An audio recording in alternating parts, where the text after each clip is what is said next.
Cinquième extrait du livre Les Lettres du Christ, d'auteur anonyme, aux éditions Atlante. Page 284. Si la période à venir de l'histoire mondiale est en effet amère, ceci n'est pas la punition d'une puissance supérieure, mais la conséquence naturelle de la loi de l'existence.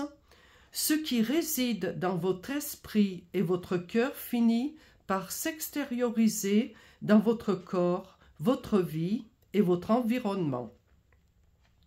Quand vous résistez et vous rebellez, la vie vous oppose une résistance de force égale dans l'accomplissement de vos désirs. Ma conscience peut englober le monde pour atteindre quiconque s'adresse à moi. C'est le cas de tous les grands maîtres qui vécurent sur terre, furent illuminés, perçurent la réalité de la source de tout être et instruisirent les gens depuis leur niveau élevé d'illumination. Ils furent élevés en puissance spirituelle pour traverser le voile dense de la conscience humaine et percevoir ce qui est vraiment au-delà du monde de la matière. Ils virent aussi clairement que le permettait leur conditionnement mental, l'unité fondamentale de la création à l'intérieur du royaume de la créativité elle-même. Page 286. Les moutons, ceux qui accueillent la vérité spirituelle la plus haute. Vous, les moutons de toute conviction religieuse, qui avez suffisamment développé la compréhension spirituelle de votre unité fondamentale dans votre source de l'être, cherchez rapidement à vous rassembler dans une même fraternité dans vos villes et pays et reliez-vous à vos frères spirituels du monde entier, sans vous préoccuper de tout ce qui se passe dans le monde extérieur. Transcendez donc toutes vos différences religieuses, chrétiens, soufis, musulmans, juifs, israéliens, palestiniens, hindous, bouddhistes, etc. Considérez que vous êtes tous pareillement dans le havre de sécurité de l'amour universel et de la protection intelligente universelle, en paix avec vous-même, les uns avec les autres et avec ceux qui sont décidés à lutter jusqu'au bout. Ce n'est qu'ainsi que votre planète survivra aux tourments à venir. Page 288. Ensemble, nous disons d'une seule voix, écoutez bien et faites-le fructifier en vous. Nous, tous autant que vous sur terre, sommes tous un à la racine même de notre être. Toute destruction que vous infligez à d'autres, c'est à vous-même que vous l'infligez. Nous spécifions que nous venons à toutes les personnes de bon sens, bienveillantes et de bonne volonté, quelle que soit leur race actuelle et leur croyance religieuse. Nous vous embrassons, nous vous aimons, nous vous enveloppons tous dans le manteau de protection et de sécurité de notre conscience. Nous sommes conscients de vos problèmes actuels sur Terre. Page 290. Ne laissons plus jamais une telle scission se produire entre les peuples, car maintenant nous savons qu'à la racine de notre existence, nous sommes vraiment un. Quand je fais souffrir quelqu'un d'autre, j'affaiblis aussi la vie divine en moi et ma propre souffrance s'ensuit. Tous vous êtes unifiés dans votre source de l'être. Page 292. Comprenez aussi que chacun naît avec des aptitudes humaines diverses afin d'utiliser les additifs reçus à la naissance. Les aptitudes humaines dont chaque âme se sert dépendent du progrès spirituel qu'elle a accompli dans des vies précédentes.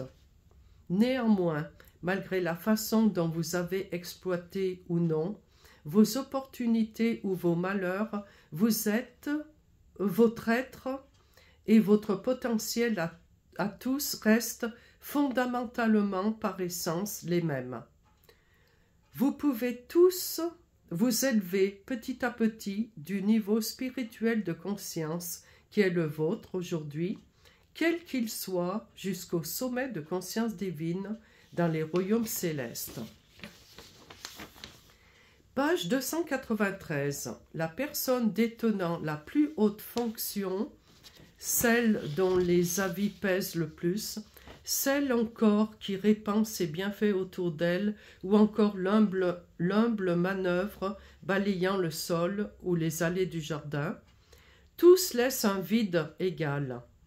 Chacun a une place unique dans le monde. Chacun apporte son talent, son caractère, sa touche personnelle, son influence sur les gens qu'il côtoie, l'endroit où il vit ou son lieu de travail. Chacun joue un rôle essentiel dans son cadre de vie. Page 295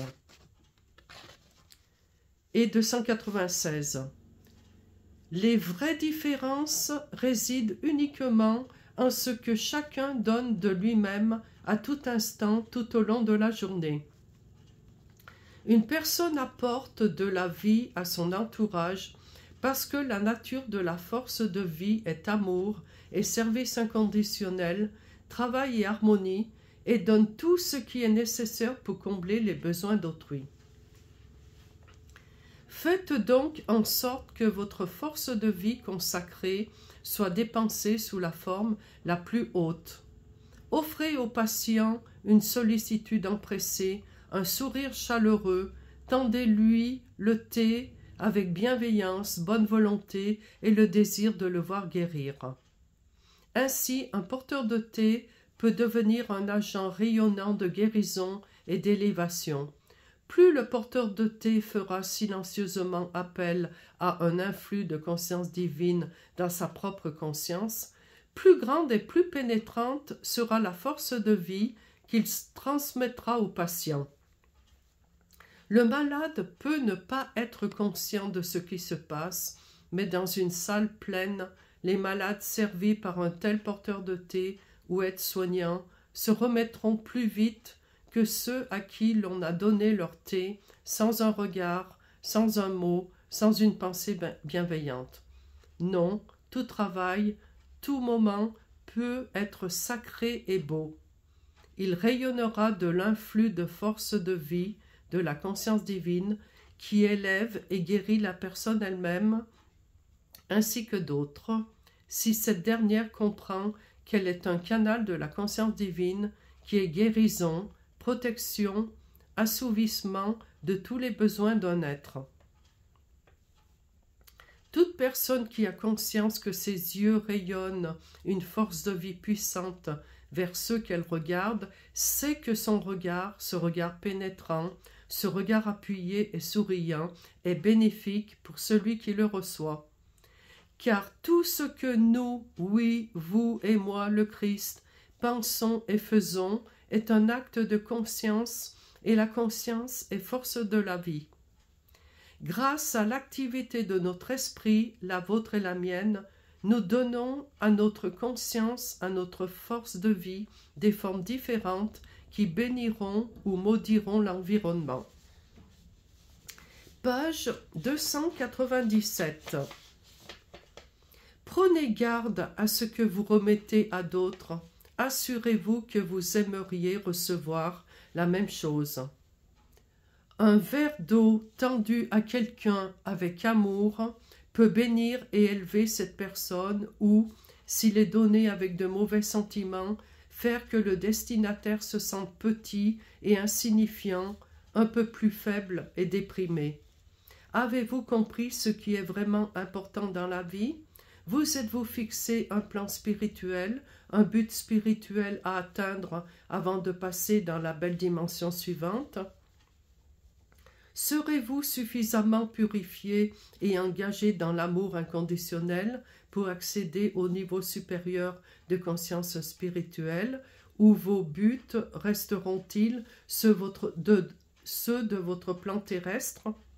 Demandez-vous, quel rôle est-ce que je veux vraiment jouer autour de moi? Quelle est ma destination spirituelle?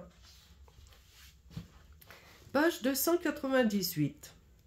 Pour atteindre votre haut potentiel, réalisez que votre statut plus ou moins élevé ou votre richesse plus ou moins grande ne limite aucunement votre puissance dans le monde.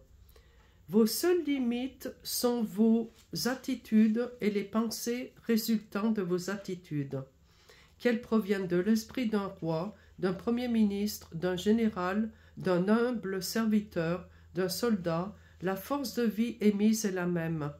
Elle produit autant de bien sur l'environnement à condition que chacun discipline ses pensées pour se mettre au diapason des fréquences spirituelles de l'amour inconditionnel et de la conscience divine. En outre, de telles pensées pénètrent et augmentent la force de la conscience mondiale elle-même. Chaque personne ajoutant sa pensée spirituelle à la pensée spirituelle mondiale renforce cette dernière. Le seul facteur qui détermine notre degré de propension au bien-être ou à la maladie est le niveau de réalisation et de compréhension spirituelle qu'on a tiré de la source de l'être. Page 299. Dirigeants religieux, cessez de critiquer les autres religions parce que vous ignorez le degré de connaissance spirituelle, de discernement et d'illumination que leurs fidèles peuvent avoir atteint. Voilà le véritable idéal, la vraie aspiration, le but le plus élevé, comprendre et vivre la réalité qui se trouve derrière et en toute chose et leur confère leur être individuel. Vous pouvez appeler la réalité Dieu, Allah, Jéhovah, l'intelligence infinie, l'esprit divin, la conscience divine ou le Tao. Tous ces noms signifient la source de votre être, vos origines créatrices. Page 300.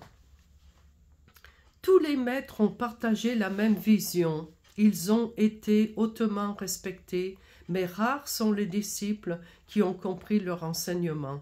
Chaque individu a interprété à sa façon les paroles des enseignants. L'interprétation de chacun est la résultante de son conditionnement et de ses préjugés personnels. Dans votre vie, gardez constamment à l'esprit qu'à chaque instant, vos mots et vos actes ont non seulement une portée sur votre vie future, mais qu'ils affectent aussi les gens avec lesquels vous interagissez à tout moment. Fin de la 5e partie.